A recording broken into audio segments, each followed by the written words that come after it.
Hey fellas, Meat Trapper here, and tonight we're going to do a little canning. Now I've been canning a lot of the beaver meat this year, and it's working out really well. But tonight what I'm going to be doing is I'm going to be canning some speckled butter beans that I grew in my garden last year, and also some of my cowpeas. The cowpeas that I'm going to can tonight are Mississippi Red Rippers, and I grew those in wheat straw bales last year in my garden, and they really produced. I mean, these things are bred for hot, humid climates, which is what I have here in Alabama, and they just went wild. I had a bumper crop of them, and I had a good crop of speckled butter beans. So let's take a look at what we're going to be canning. Now here are the cowpeas, and there are a couple of different varieties in here, but the darker peas are the Mississippi Red Rippers. If you live in a hot, humid climate, you really owe it to yourself to check those things out. They're great. And over here I have my speckled butter beans. Now, pressure canning is really not that complicated, and if you've never done it before, I really urge that you give it a try, because it really is simple. But basically the process is get your jars, get them good and clean. They don't have to be sterilized. We're going to put the food in there. In this case, we're going to put our beans and peas up to about right here. We're going to pour boiling water in it and then put the lids on and can it. That's really all you have to do. Now what I'm going to do is, since I like a little bacon and a little salt with mine, I'm going to put a half a slice of bacon in each jar. I'm going to put a half a teaspoon of sea salt in each jar, then I'm going to fill it with food. So let's go ahead and do that. So that's my half strip of bacon and a half teaspoon of sea salt. That goes in the bottom. Now let's put the peas in.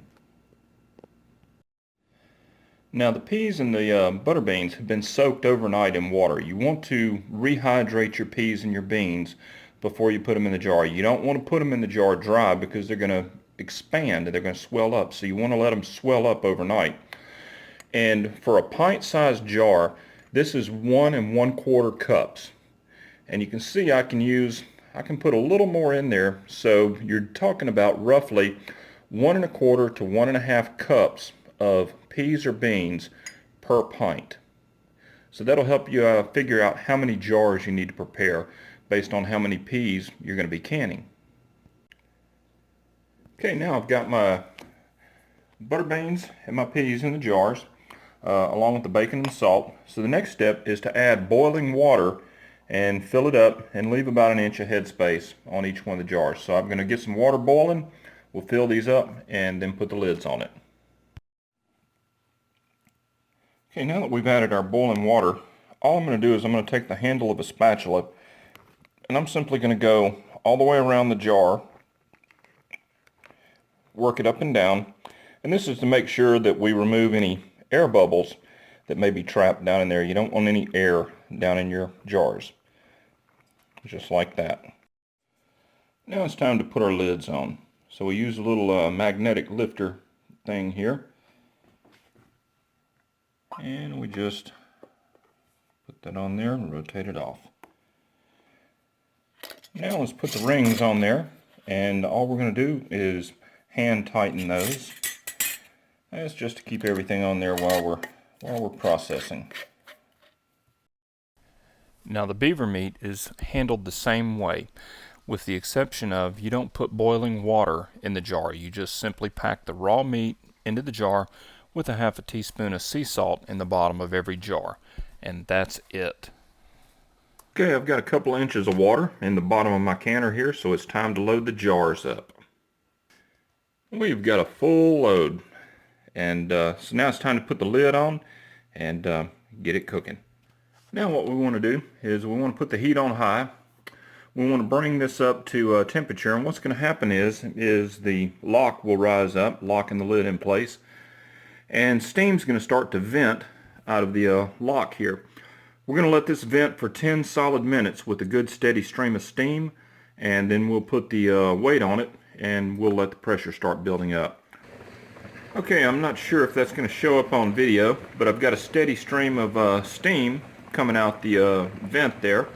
So we're going to put the timer on. We're going to let that run for 10 minutes like that. Make sure everything gets up to temperature, and make sure that's good and open and nothing's going to clog it up. Okay, we're drawing down to our 10-minute limit here, and it's been steaming away.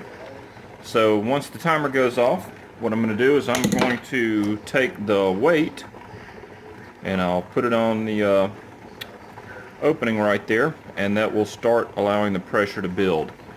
And we're going to run it up to 11 pounds. That's what I need to process at my altitude. There we go. Let's go ahead and stick that on there, and we'll start building pressure. We're going to bring it up to 11 pounds, and I'm going to process these pints for 75 minutes once it gets to 11 pounds. We don't start the timer until the pressure is up to pressure. Okay, you can see we're getting real close to getting up to pressure. So as soon as that touches 11, I'm going to start the timer, and it'll be 75 minutes at 11 pounds of pressure, and then we'll start letting the pressure decrease and open her up and see what we got. Okay, our processing time is just about done here. So what we're going to do is turn the heat off, and then we have to let the pressure fall by itself. So what we're going to do is we're just going to turn the heat off, and we're going to move the canner over to the other side of the stove, get it off the heat source, and we're going to let the pressure drop by itself. The first thing we're going to do is we're going to wait for the pressure valve to drop. Once that's dropped, that means there's no pressure in the vessel. We'll remove the weight, we'll let it vent for 10 minutes, and then finally we'll open it and check our results. Okay, the lock is dropped, so let's remove the weight. We're going to set our timer for 10 minutes.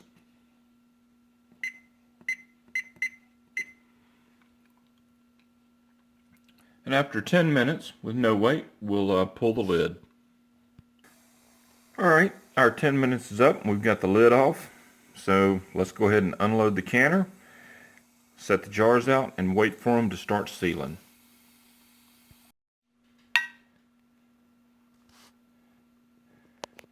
Alright, there's our 16 pints, and they're still cooking in there. Well, what's going to happen is they'll start pinging. And what the pinging is the can sealing. You see how that's dimpled up, and as they cool off, that dimple is going to compress down. It'll make a ping, and that's when you know you've got a good seal. There went one. We're just going to make sure that all 16 of these seal up nice and good, and call it a night. So that's a good start, but there is definitely more to be done. Still got a few weeks left in trapping season, and after that it'll be time to start getting the garden ready.